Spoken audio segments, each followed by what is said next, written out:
Hi, and welcome to this episode of Shop Miscellany. Last week, or last episode, I guess it was last week though, but I showed these Harbor Freight Icon Torx, T-handle Torx drivers that my wife picked up for me, along with the two sets of hex drivers, and I need a way to store all those drivers. And I want them to be easily available and easily accessible, along with some other sizes. This goes down to T10. I have some sizes that are smaller here that I normally keep out. This is T9, T8, T6, and a scribe. I like to have them all readily accessible. I can't keep them in these nice little trays that Harbor Freight provides when you buy these, because that would take up like 3 drawers out of my toolkit, or 1.5 on the wide toolkit. That's just crazy. I don't have that kind of real estate to use just for neatly displaying some Torx drivers. So instead, I wanted to hang these guys right here off of this shelving unit that's right above here. So my solution was to 3D print something. And so I can't 3D print something 13 inches long, so I had to print it in 2 pieces. So I used sort of a puzzle piece edge on it, which is really easy. This is a straight line with a radius followed by another radius that attached with a straight line, and pretty easy to do. With some holder pieces here, I don't know what you'd really call these, they're sort of extensions sticking out here, and I can just pop these guys. Let me pan up again here real quick. I can pop these guys on this shelving unit, and they would hold in place as is, but just for a little bit of added security, one tie wrap around here and they're not going anywhere. So that seemed like a good solution. I'm not going to go into the CAD model because it's pretty straightforward. I will show a time lapse of this guy being printed, or these two guys being printed right here.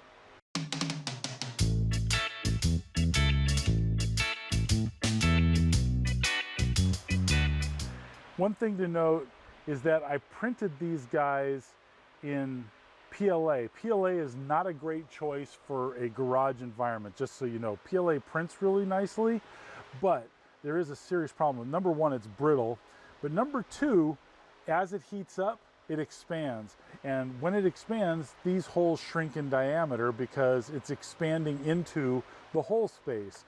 So these guys will get tighter over time. Very likely I will have to reprint this in a different kind of material like PETG. PETG is more resistant to that sort of expansion issue. And anyways, I recommend using PETG over PLA if you're going to do this sort of thing and your shop environment, like mine, is not air conditioned all the time or temperature controlled. So during the summer, I bet you this is going to shrink and it's going to be hard to get these out of here. All right, well, I need to attach these two guys together. I made them pretty tight.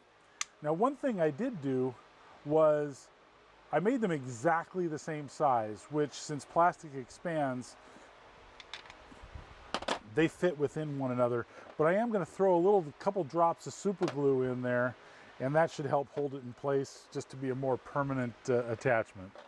Another trick to keep my super glue from drying out as quickly, since it's kept in this horrible environment, although it is by no means a perfect solution, is once I open the super glue bottle, I wrap it with electrical tape and try and make as much of a hermetic seal as I can. But you'll notice this was only opened a few months ago, and you'll notice that it's not flowing already. This might already be dried out to the point of being totally useless. I have not found a good solution yet to keep this stuff from drying out. This tends to work, but it's not perfect, as you can see. So it turns out it didn't survive the 6 to 8 months this has been out here. This is completely dry. Sometimes it just forms a skin on top and you can puncture it and get to liquid beneath. Not so in this case. So this one's toast.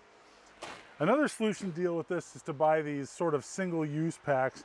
I hate these because there's lots of packaging, little content, and you end up wasting, you know, the whole tube and all that packaging for a little single use, which is just horribly wasteful. But sometimes you have no choice, unfortunately. If they made better designed containers, wouldn't have this problem, but then they wouldn't sell as much product, would they? One interesting super glue applicator that I haven't seen before is this comes with a standard nozzle, this Gorilla Glue, but it also comes with a brush, which I have never seen for applying super glue. That could be really handy. So just going to add a little bit of glue here This mostly holds itself. Boy, that's not what I meant by a little bit of glue. We're gonna have to rub some of that off. But this mostly holds itself in place.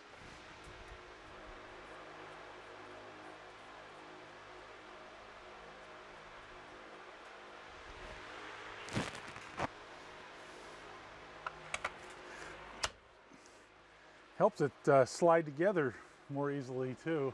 Acts kind of like a lubricant. One trick to make the super glue last a little longer is, like I was saying earlier, is you run some electrical tape around it to seal it closed, and you stretch it around it rather than just run it around it. And I leave a little flag so I can get it undone at the end, and that helps to keep the air out, but it's by no means perfect, as you saw. But I sometimes get a few applications out of a single tube. This is an inexpensive one that I opened up as my last one of the inexpensive cyanoacrylate tubes. All right, so we'll just snap this guy in here, and we'll put some tie wraps here. By the way, it took more than one try to get this to successfully print. However, I didn't waste the print, because what I ended up doing was taking the other one where these tabs were in the wrong location, and I took it to work, and I have a board near my bench, and I just hung it off of that. So that worked out. I didn't waste the test print, which drives me crazy. So all these tie wraps do is just keep it pressed against the grooves that are already in it. So this thing's pretty solid. It was gonna stay on its own most likely, but now it can't accidentally unsnap and fall down. So let's just populate this guy. Starting with a scribe over here. Here's a T30. Unfortunately, I'm going to cover up all of these. That was poor planning on my part. 27, 45, 40,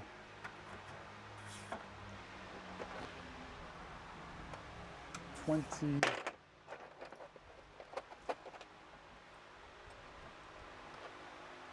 25. I could have even designed this a little bit better and dropped this lower, because I have some stuff on the shelf here that I tend to slide forward, and these handles might get knocked down, but we'll check that out when I get there. I dislike the fact that I can't read the numbers till you pull it out, but that's an imperfect design. What I would like to do would be to mark on these handles somehow. I've been looking at laser engravers, so if I run across a laser engraver, I will get one and mark these appropriately. There we go. So that's pretty convenient. And just so you can see, all the T handles are readily available right in front of me. You get a good idea of the size from the part that sticks out of the T portion of it. Next up, we have to figure out how to mount these two sets. And it's a lot of T-handled Allen wrenches. Also, I noticed I mentioned they are not ball heads, which I think is kind of interesting that Harbor Freight decided to do that. But in any case, they are not ball heads. So I 3D printed a solution for that as well. And that's this guy right here.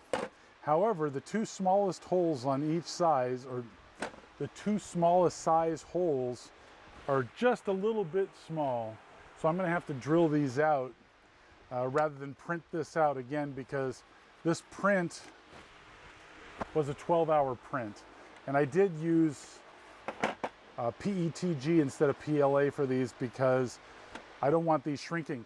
Those car cup holders I made that also use PLA, they shrink so that they don't fit the bottles. The bottles were perfect fit, and then after about a week in the sun, they're not perfect fit anymore. You can't fit them in. So these holes, 2 holes on each one, need to be drilled out. I was also considering making a design like this. So right now these fit reasonably like this, but I was thinking of a design where this would be conical like this, so that the handles would be sort of pointed at an angle, and then I could make this diameter smaller and this would be easy to print. But for now, this should work. All right, so here's the holder with all the T-handles in place. And I'm kind of thinking, this is my first test. Actually, it's my second test. The first test, I printed this guy just to see if the hole diameter's right. And believe it or not, all of these are dead perfect. I didn't have to drill any of them out, but when I printed the larger ones, the holes apparently got smaller down low. This is fine, but it's not perfect to reach any of these because some of these run into each other, so they're a little challenging to get the handles in and out, although it does work. A larger diameter or tilting these back and having them at an angle would be a better solution for this, but it does make a compact way to hold a whole lot of T-handled Allen wrenches. I also didn't put any labels on these because they kind of get hidden, but I might be able to put them on the flange down below here to identify each one. That might work.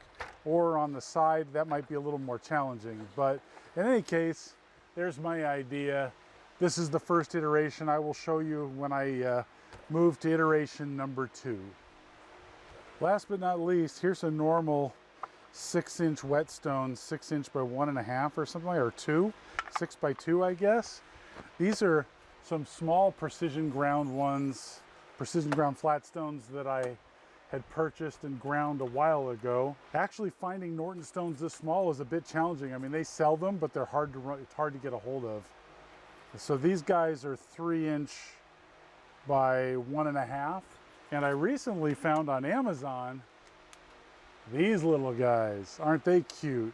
These are less than 1 inch by 1.5 inches, or 2 inches, like 0.8 or 0.9 inches by 2 inches. I still need to grind these, but sometimes these larger precision ground flat stones, I can't get in where I need to, and these guys should work.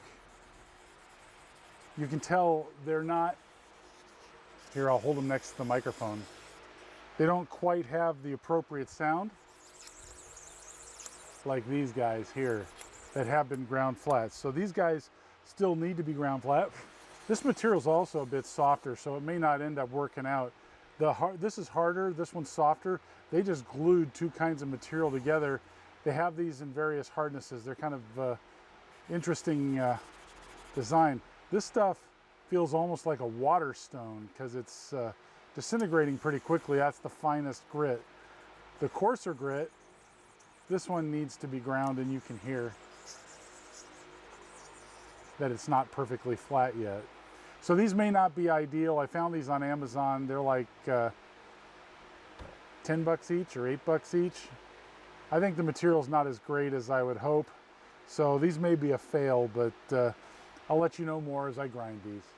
Well, that's it. I thought these were really cute because these are small and these are smaller, and sometimes I have need getting in small, small places with a grinding stone. So I thought these would be an interesting option.